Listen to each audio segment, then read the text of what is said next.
Hello everyone, my name is Mist, and today I will be reviewing Now This Way called Christmas. I know it's August, but December isn't the only time to listen to music, and this actually comes next in the Now chronology, plus traditions are meant to be broken. This album was released on October 23rd, 2001 and features 36 classic Christmas songs, so we have a long review this month. Also, there's only one artist who appears twice, so apologies if some of these songs are versions you don't know. Also, sorry if I am mostly negative in this review, as I am generally not a fan of Christmas music. So without any further interruptions, let's start with the classic holiday song. Although it's been said many times, This is probably the definition of classic. This was recorded in 1946 and it is still fondly remembered. If you have never heard this song, you are probably surprised by how calming and slow it sounds, as that is the complete opposite of how we view Christmas songs. However, I believe Nat King Cole can sell this sound very well on holidays. I don't think the song would do that well without him, so he is the best part of the song, and because of that, this is a great song. Now, I did say we will be seeing one artist twice on this album. Our next song is the first of the two songs.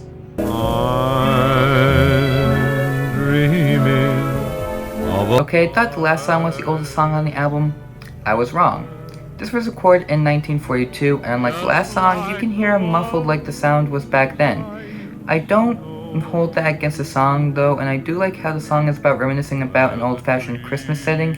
It brings a sense of fondness and warmth as you think about the past, especially with the way the weather is nowadays. I live in the northeastern United States, and there are tons of warm days during the winter, which wasn't like that in the past. But overall, this is a good song, but this next one is better. I'll have a blue Christmas. Believe it or not, but Elvis was not the first person to record the song. If I researched correctly, Presley was the 6th person to record the song, and it's the one people remember the most.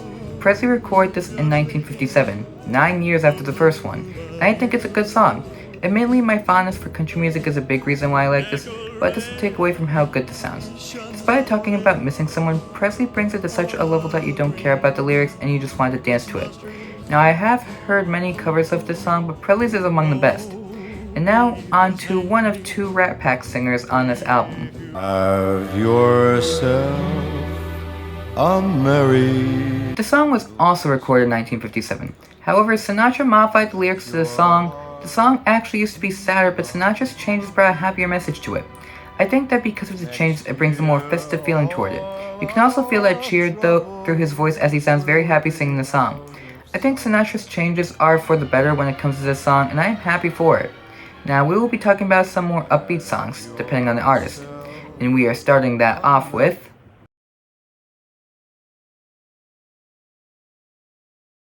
Okay, maybe not as upbeat as you were expecting, but jazz can still be upbeat. I don't know the exact year Bennett recorded this, but my best guess would be 1968. Either way, this song was written about a couple's romance during the winter season. This is also regarded as a Christmas song in the Northern Hemisphere. An interesting fact is that the person who wrote the song was being treated for tuberculosis when writing the song, and his hometown is about an hour drive from where I live, and he was inspired to write it after seeing the park covered in snow. Admittedly, I've never liked the song that much, and the jazz arrangement doesn't help. It's still regarded as a classic, but I just can't make myself like it. And speaking of classics I don't like...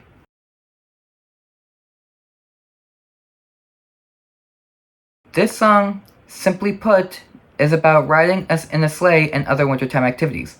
I couldn't find when Fitzgerald recorded this, and just like the last song was done as a jazz song, to be honest, I have never been a fan of the song. I don't know why, but it is the same story here. In fact, I actually prefer other versions of this song. Fitzgerald is a legendary singer, and that will never be taken away, but I just can't like the song. And now onto the other Rat Pack performer. Oh, the weather outside is frightful, but the fire is... This is the version everyone thinks about when listening to the song. Martin recorded this in 1959, and despite not mentioning the holidays, it's still regarded as a Christmas song. This song was actually written during a heat wave, and the writers imagined cooler conditions. As for my thoughts, this may sound mean, but I have no other way of saying this. After listening to singers like Blake Shelton singing this, it's hard to come back to this version. Is it still a good song? Yes. Is Dean Martin's version a good song? Yes as well. But sometimes you like other versions better. And now on to another song that uses its most popular version. Oh, there's no place like home for the holiday. This song is very wholesome when looking at the lyrics. This song is about the joys of being in your home community during the holidays and gives examples of how people travel long distances to be with their loved ones. Como first recorded this in 1954, and he has recorded other versions since. Other people have sung this as well. I haven't listened to them, so I only know this version of the song. It's a very pleasant song, so I don't really mind when it plays. Overall, it's a pretty good song. And now onto a song I have funny memories about. It's the most wonderful time of the year. This song is about activities associated with Christmas, focusing on get-togethers with friends and family. Mathis recorded this song in 1986, and I actually like it. The reason I have funny memories about this is because there was a movie I saw one time, and for some reason, every time the song played, something unlikely happened to the people in the movie. I don't remember what the name of the movie is, but it's also funny that it all started with a dog, and the dog stayed the entire movie, which I love.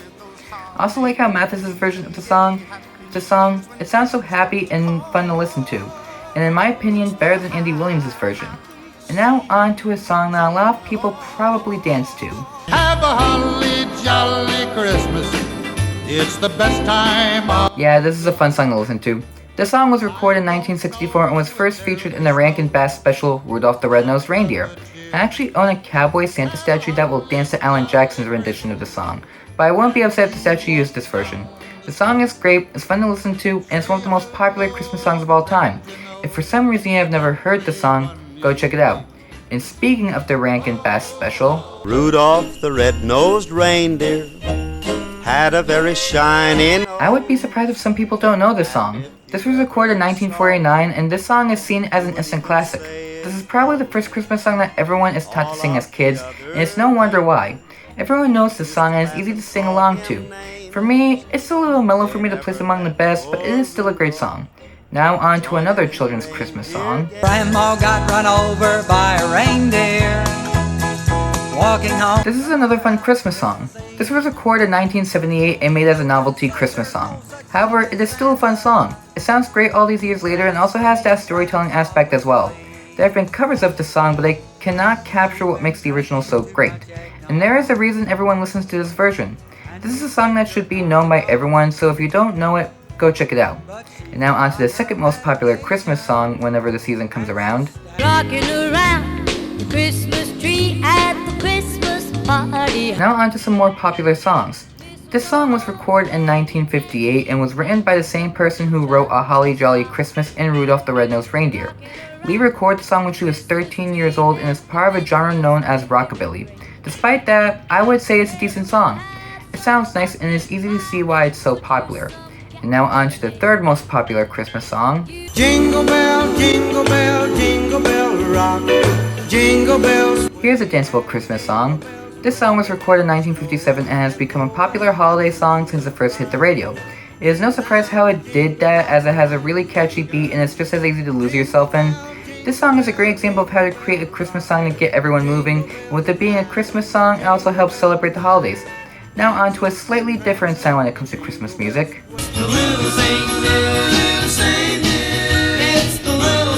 This sound is not really different from their other music.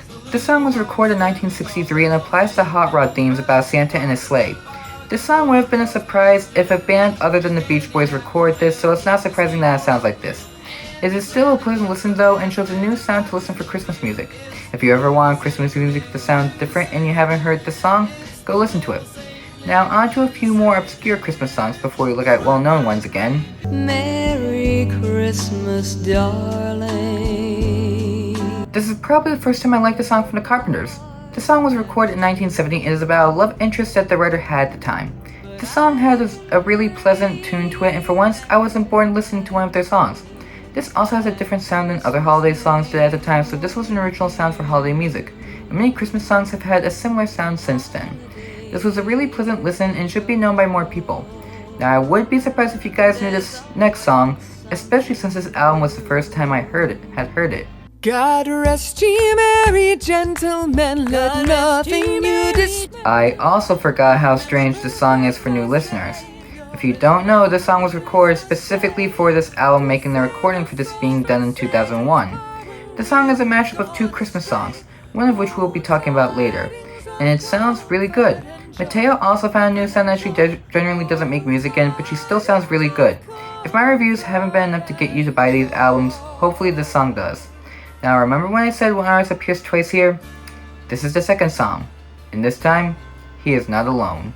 Peace on earth, can it be? If it wasn't obvious, this is a mashup of two different songs. This was recorded in 1977 and has Crosby singing Little Drummer Boy while Bowie sings Peace on Earth. There's one point where they sing the same thing, which helps the audience know that they are in sync with each other. This song sounds really good to me, and the song doesn't become unpleasant to listen to, and the two songs go well together. This is a really good song and should be listened to. This actually finishes disc 1 on the album and goes on to disc 2.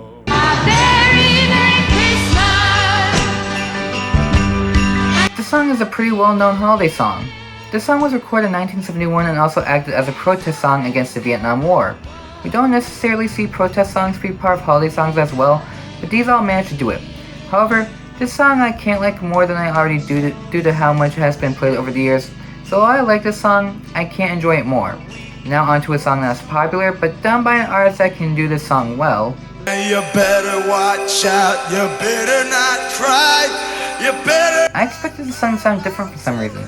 The song was recorded in 1975 during a concert in December and has remained a part of the roster of songs during the holidays and often concludes his concerts with the song.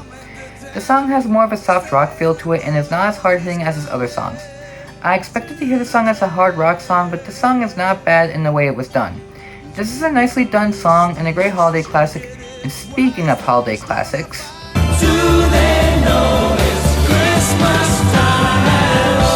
I didn't actually know what this song was about until last year, so please go easy on me for this one. This song was recorded in 1984 and was made to raise money during the 1983-1985 famine in Ethiopia. The group was composed of popular British and Irish musical acts and ended up raising £8 million for Ethiopia within a year. This has not only been re-recorded multiple times, but has also inspired other charity songs like We Are the World by USA for Africa. As for me, I love this song. Not only has this song done a lot of good, it also sounds great, and admittedly, I did hate how this song sounded when I was younger, but now it is one of my favorite Christmas songs of all time and worth checking out. In keeping with holiday classics, we have... Simply having a wonderful Christmas time. I don't know how I feel about this song. The song was recorded in 1979 and has since become one of the biggest Christmas songs of all time. This has a pleasant sound in my opinion, but there is something about it that keeps me from liking it. Maybe it's because synth music is one of my most disliked genres or something else, but whatever it is, it's keeping me from liking it more than I do right now. Now, on to a song that some of you might not know about. I've been to Paris, London, LA. This song is a great song, but man, it is annoying to find this song on streaming services. Just like Kathy Mattea, this song was recorded for this album, making this also recorded in 2001, and I like the song. It is a love song, but it is more upbeat than you would expect, and it makes it fun to listen to.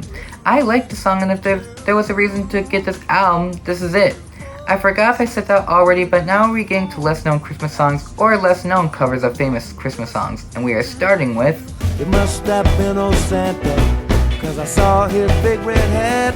Now we're back to jazz music. This was recorded in 1993 and perfectly showcases what type of performer this guy is. Throughout the song, I imagine how this guy would perform the song, and not a lot of songs can do that to me. This is a great song. In fact, you don't hear a lot of Christmas music sound like this either. Even if you dislike jazz, this is still at least worth giving a listen to. Now on to a song that everyone has heard at least one version of, but the one on this album is... Jingle bells, jingle all the way. This song is another jazz song, but this time it is a well-known song. This song was recorded in 1998 and features just a simple piano to carry the sound. We usually see this song as an upbeat song and it's probably the first Christmas song we ever listened to. But this one is different because of its sound. I do like this, but not as much as the others due to its uniqueness, but it is worth listening to at least once. Now on to another cover of a well-known Christmas song.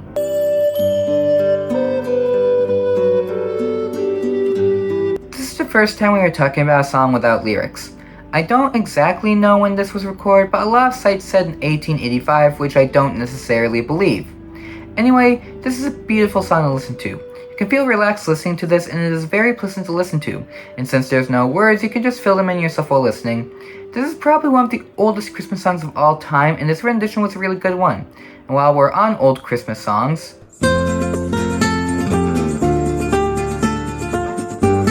This is another song without lyrics, and this time I was pleasantly surprised by how it sounded. This was recorded in 1990, and I did not expect the sound from him. This was how I first heard of him, and hearing he was from Cologne, Germany, which I had visited at the beginning of July, a great city by the way, I did not expect him to be a flamenco guitarist.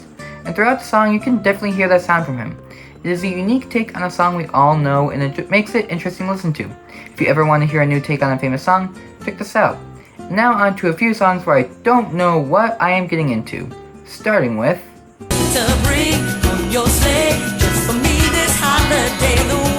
yeah, there will be more surprises later in the review. This was recorded in 1999, which was around the time Latin music was exploding onto the charts. This is still an original song, but it's also easy to tell that Jingle Bells was used in the chorus. This was a pleasant song, however there are songs on this album that are still better. I think that is the main reason why I don't like this more than I should. The fact that some songs are better keeps me from being more positive on this. It's still a good song, but it's not the best. And speaking of songs from legendary female artists,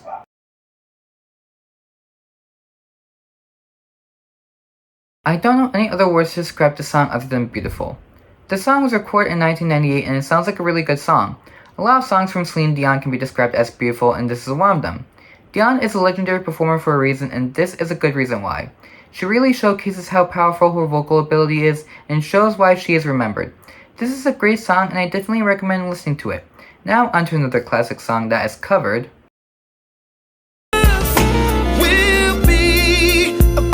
This song is very similar to the original song. This was recorded in 2000 and is a bit more subdued than the original song. This is not surprising considering who is singing, but sometimes you like to hear more unique takes on classic songs. It's still a good enough song, but it doesn't really have that much that keeps me interested, and as a result, I can't keep myself from actively engaging in the song. It's still good, but I wish it did more. Now on to another R&B act.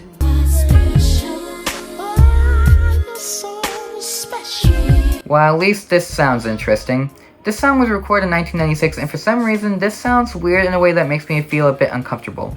I feel like this is more than just a Christmas love song, and I am not adding further to that comment. Listen, it has a unique sound and is an original song from the group, but I am not listening to this in the future. And now, on to another song that is going to be hell to find on streaming services.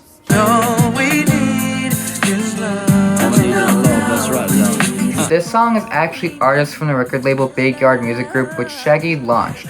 The song was recorded in 2001 and sounds a lot different than what I was expecting. This song sounds like a Christmas song with a more summer-like feel to it. In fact, I think this could be used as more than just a Christmas song. As for how I feel, I am mixed on it. I like the message about giving love, but I don't like how the song sounds. It's fine, but I wish I like it more. But on to the songs that I haven't heard before, starting with It's all I want, just for me, underneath my... Yep, this song is not a 2020 song like a lot of people thought. This song was recorded in 2000 and is about Spears asking Santa Claus to find her a lover during the holidays. The song is actually pretty good in my opinion and has that 2000 pop sound that I like a lot. I know I have not been the biggest fan for music in my past reviews, but I judge the songs, not the artist. And this is one song from her that I like. And speaking of famous 2000s artists, You don't have to be alone. This is an interesting case. The song was released in 2000 and while I have liked NSYNC in the past reviews, I don't like the song. I just feel underwhelmed from it, and while I do like slow songs, this is one I don't like. Just feels sad in a sense, and that's the last thing people should feel during the holidays. I know that these guys make great music, but this is not one of them.